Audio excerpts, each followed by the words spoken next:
Para aquellos que quieren mejorar su vida devocional, para los que necesitan ayuda espiritual, para todos los que desean un contacto diario con Dios, presentamos Radio Amanecer en Estudio, un alimento espiritual para tu alma. Con nosotros, el conductor de esta entrega, Pastor Juan Francisco Scroggins. Es una gran bendición estar con ustedes una vez más en nuestra entrega de Radio Amanecer en Estudio. De inmediato pasamos a recordar a nuestros apreciados oyentes que este trimestre está siendo de gran bendición cuando estamos estudiando sobre los 3 mensajes cósmicos, para referirse al mensaje de los 3 ángeles que se encuentra en el libro de Apocalipsis.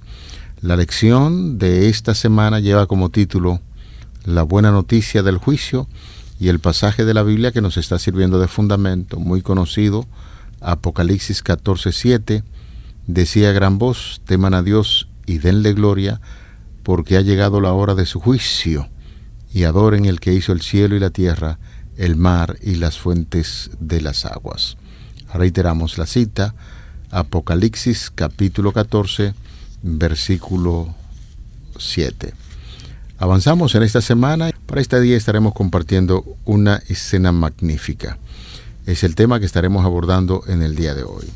Como siempre, cada día tenemos la grata presencia del pastor Cristian Veras, realizando los comentarios a estas lecciones. A él saludamos como cada día, en la paz y en el amor de nuestro Señor Jesucristo. Muchas bendiciones, pastor. Gracias, estimado amigo.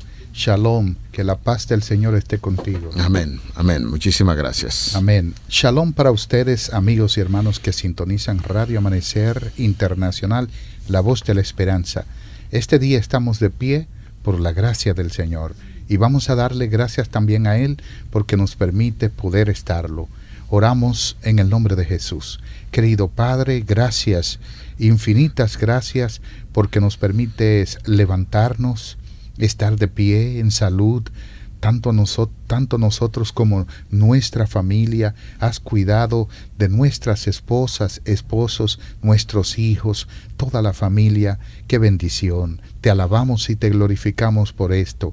Y ahora que nos permites estudiar tu palabra, dirígenos, por favor. Oramos en el nombre de Jesús. Amén. Amén. Cada día tenemos esa necesidad inmensa de saber cuál es la voluntad de Dios. Y en la Biblia, la santa palabra de nuestro Creador, pues encontramos respuestas a muchas de las interrogantes que realizamos. Una escena magnífica es el tema que iniciamos en este día, y es importante recordar que en los libros proféticos de Daniel y el libro de Apocalipsis son complementarios. Hemos dicho en reiteradas ocasiones, recuerden que a Daniel se le dieron algunas visiones proféticas. En un momento determinado se le dijo que cerrara o sellara ese libro, y en el libro ya de Apocalipsis es revelación. Muchas de las cosas que no se podían entender en aquel entonces, el Señor reveló a Juan a través del ángel esas grandes verdades que por un momento determinado estuvieron selladas en el libro de Daniel.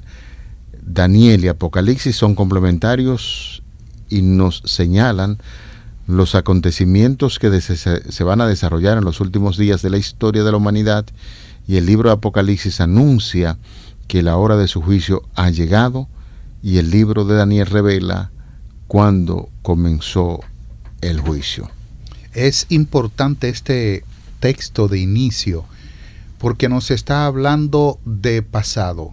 Nos está diciendo que Apocalipsis anuncia que la hora de su juicio ha llegado, y Daniel anuncia cuándo comenzó el juicio. Cuando Daniel hizo este anuncio, el juicio al que se refería en Daniel capítulo 7 todavía no había llegado. Estaba en el futuro. Pero Apocalipsis anuncia que la hora del juicio llegó. Es decir, ambos son complementarios en el sentido profético y en el sentido de juicio divino que guardan para la humanidad como un mensaje de advertencia, de amonestación y por supuesto de misericordia.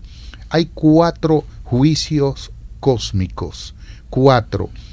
Número 1 está el juicio investigador, y este juicio es presente en Daniel, en Apocalipsis también, pero Apocalipsis lo hace de una forma presente. Daniel anuncia el juicio investigador de una forma cabal y dice que la hora del juicio debe llegar. Eso dice Juan, pero Daniel dice que el juicio le fue dado a los santos del Altísimo. De manera que el juicio investigador previo al advenimiento, como nosotros interpretamos, que llega de 1844 hasta la segunda venida. En este juicio, Dios demuestra la razón por la que los justos han sido salvados. ¿De qué juicio estoy hablando, pastor? El juicio investigador. Juicio investigador. Número 1. Dios demuestra la razón por la que los justos han sido salvados. Número 2. El propósito de este juicio es la confirmación final de la salvación y vindicación del pueblo de Dios. Daniel 7:22. Y número 3, si con cierta frecuencia los tribunales terrenales han hallado culpables de varios crímenes a los santos del Señor siendo inocentes. Lo que se está anunciando entonces en el juicio investigador es que el juicio de Dios es justo, que Dios juzga a su pueblo con justicia y con misericordia y no con la tiranía del juicio humano. Número 2, está el dictado de la sentencia en el momento de la venida. Acuérdense, estoy hablando de 4 juicios cósmicos. 1 es el juicio investigador. 2 es el dictado de la sentencia al momento de la segunda venida. En ese dictado de la sentencia, los justos muertos y los santos vivos son salvados y reciben su recompensa. Y número 3 está el juicio verificativo aplicado a los impíos durante el milenio, Apocalipsis 24-6. En este juicio, Dios muestra los motivos por qué los impíos no fueron salvados. Y número 4 está el juicio ejecutivo o la aplicación de la sentencia luego del milenio delante del gran trono de Dios, Apocalipsis 20:11-15. Y en este juicio ocurre lo siguiente: los impíos y Satanás son destruidos y los justos vamos al cielo a heredar el reino por toda la eternidad. De manera que, sin temor a equivocarme, pastor, con la Biblia me gustaría añadir otro juicio, y ese juicio es la cruz. La cruz también es un juicio cósmico, porque desde la cruz Cristo juzgó a los hombres que vivieron hasta Adán y nos juzga hasta la segunda venida. En Cristo somos juzgados y la justicia de Cristo nos vindica. Todo esto nos lo presentan los libros de Daniel y de Apocalipsis en una combinación importantísima.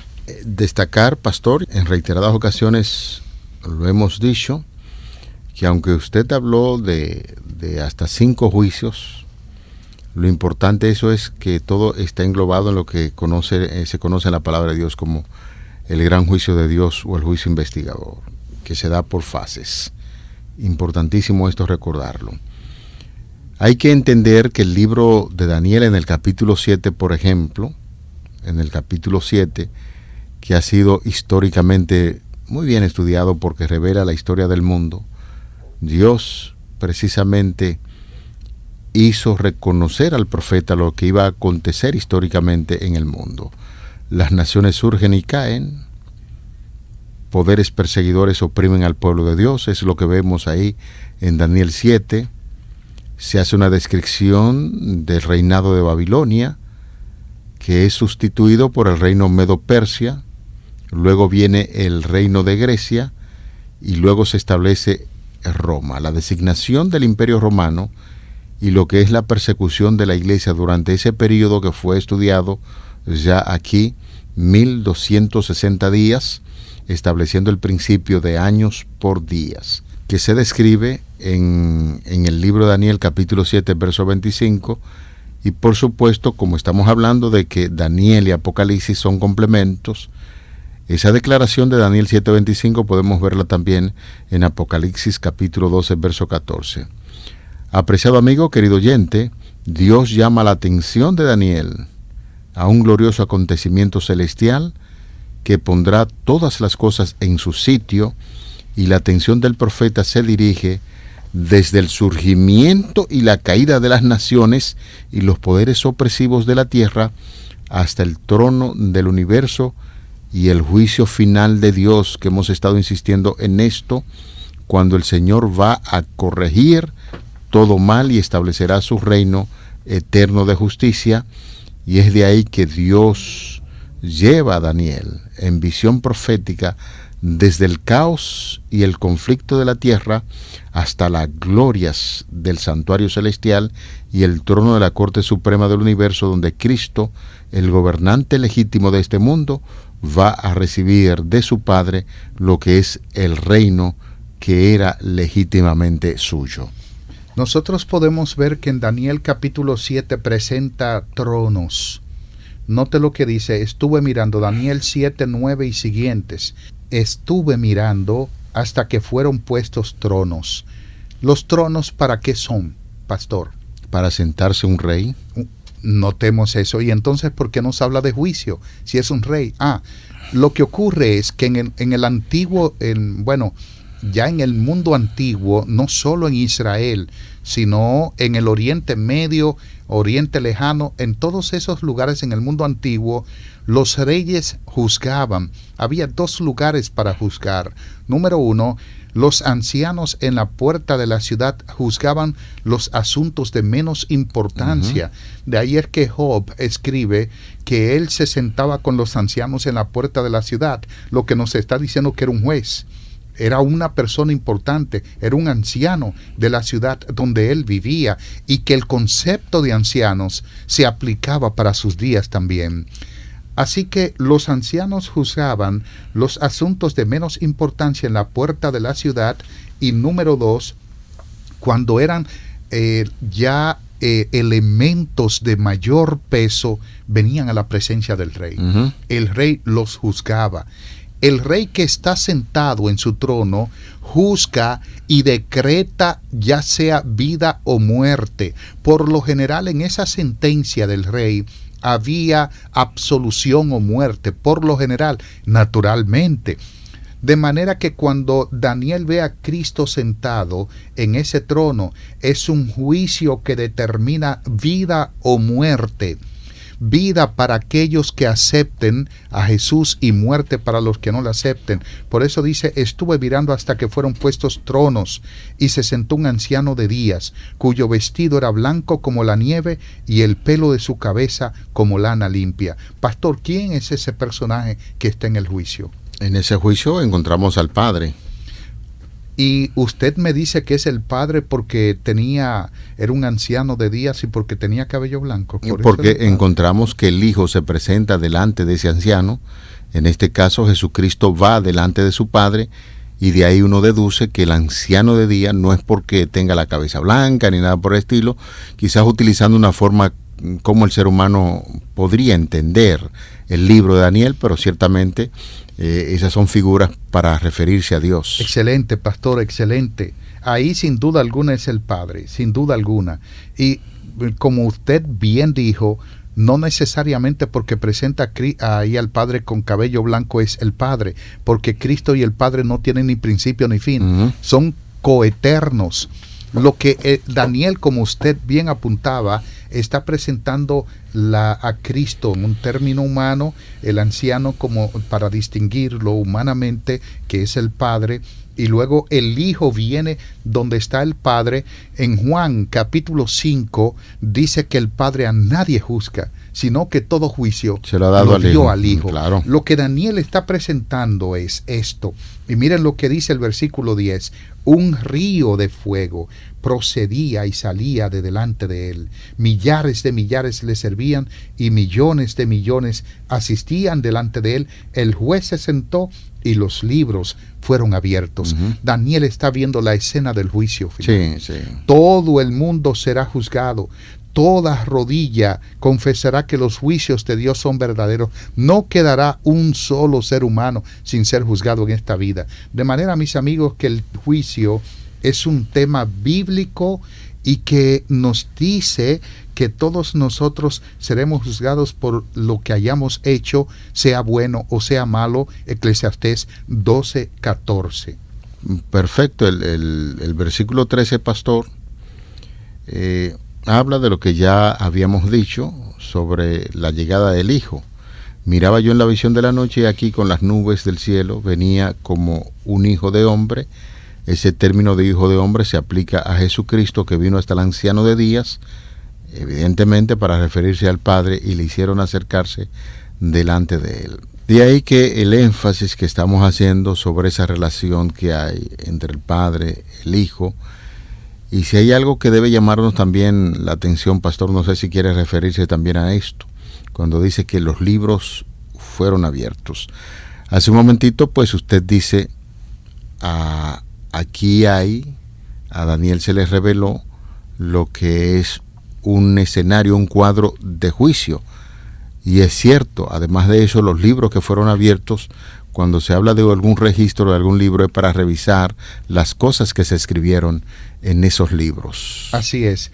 Es importante que hemos dicho en reiteradas ocasiones que estos registros no son para informar las inteligencias celestiales, por supuesto, sino para vindicar el carácter de Dios, porque el Señor demostrará ante el universo que ninguna persona condenada fue condenada injustamente, y ninguna persona salvada fue salvada porque Dios hizo acepción de personas, sino porque de acuerdo a lo que estaba escrito en el libro. Un ejemplo: yo soy un pecador, y me voy a poner como ejemplo porque estoy diciendo la verdad.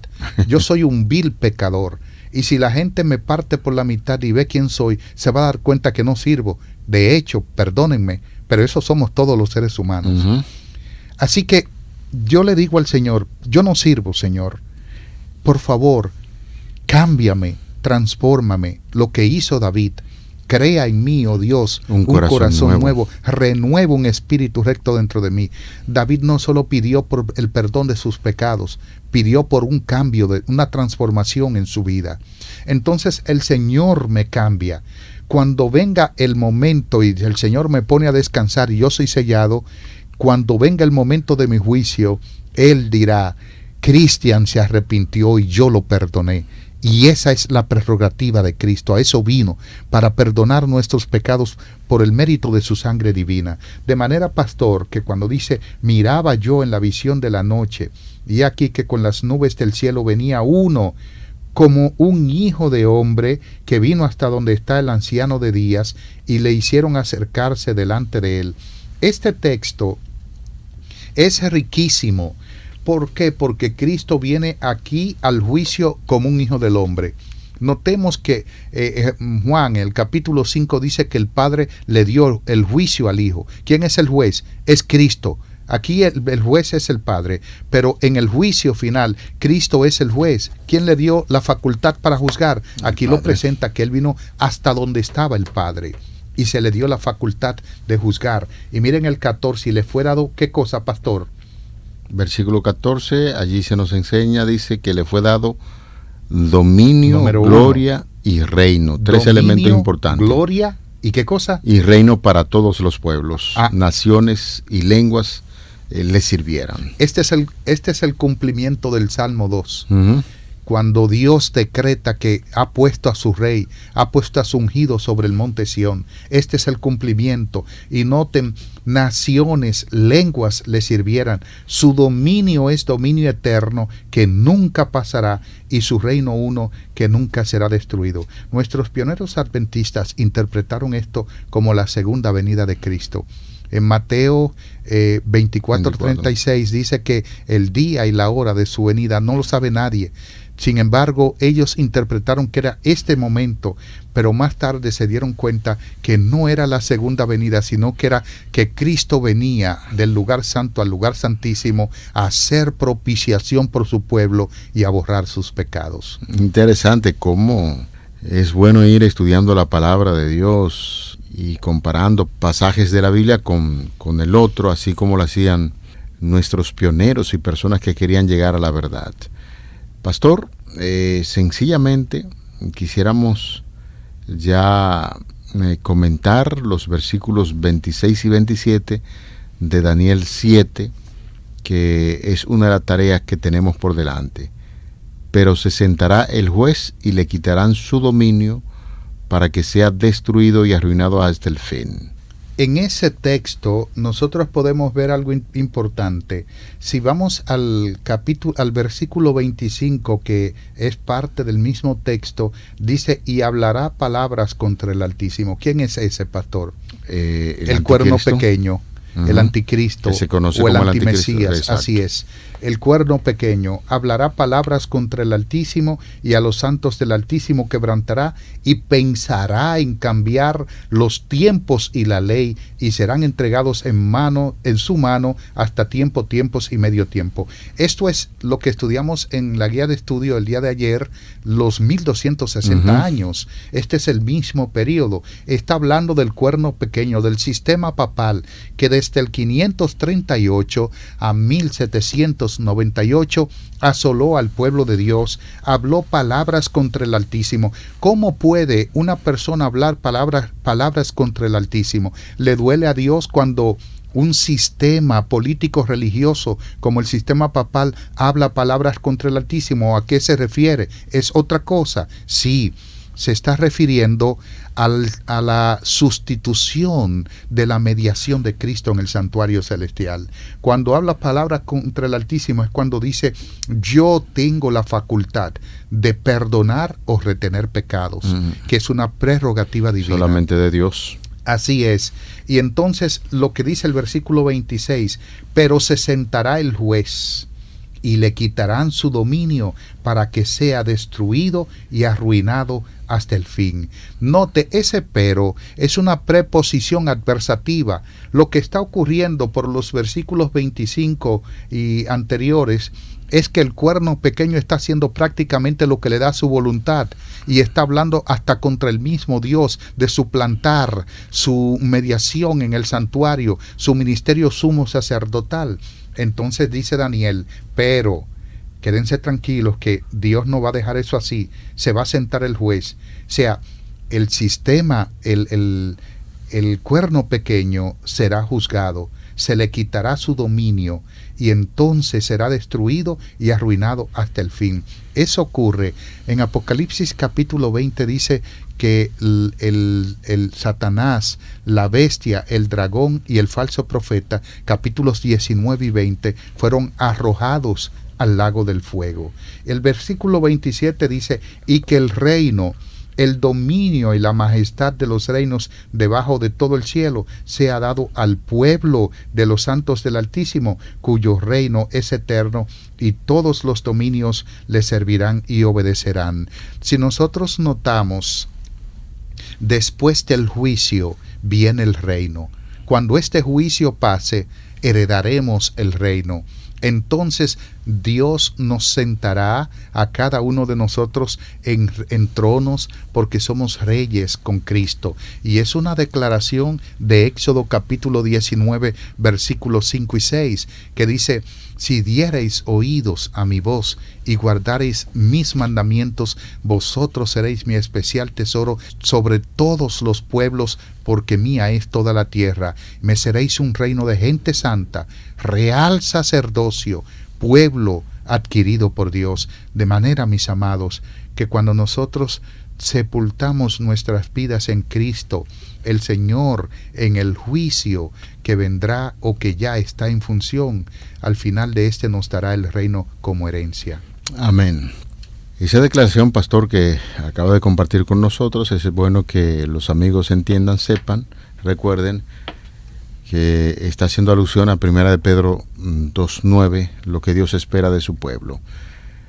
Decíamos al principio de nuestra lección, y es bueno ya resumiendo, que el libro de Daniel y el libro de Apocalipsis se complementan. Daniel fue sellado, Apocalipsis abre todo ese cuadro y el escenario histórico que viene cumpliéndose desde el libro de Daniel, y esto es asombroso.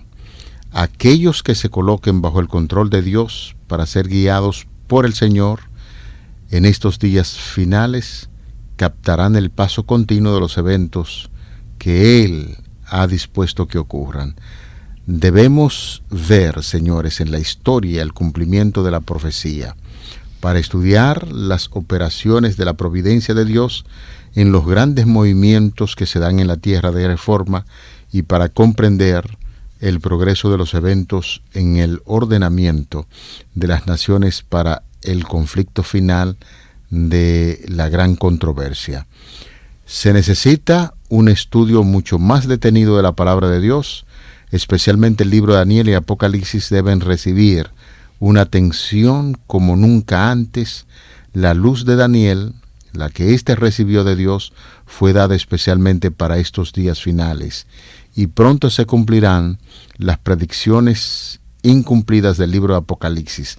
Ahora, el pueblo de Dios debe estudiar, usted, apreciado amigo, querido hermano, debe estudiar con diligencia esta profecía y entenderla claramente.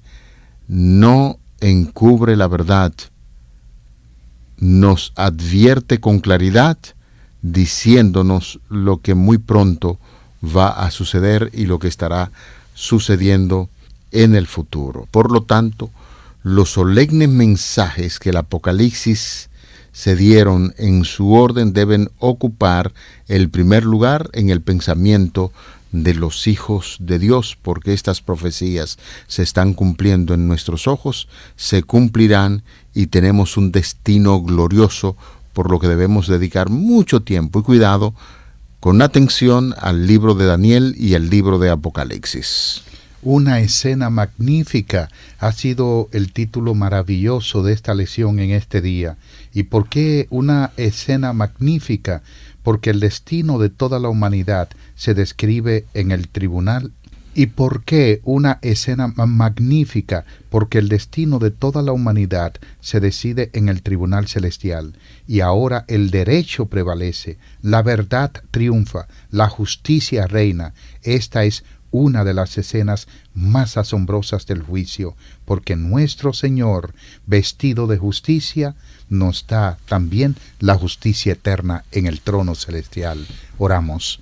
Gracias, Padre Santo, porque eres nuestro juez, eres nuestro abogado, nuestro Salvador. Muchísimas gracias por esa labor maravillosa que realizas en nuestro favor. Oramos en el nombre de Jesús. Amén. Para aquellos que quieren mejorar su vida devocional, para los que necesitan ayuda espiritual, para todos los que desean un contacto diario con Dios, hemos presentado Radio Amanecer en Estudio, un alimento espiritual para tu alma.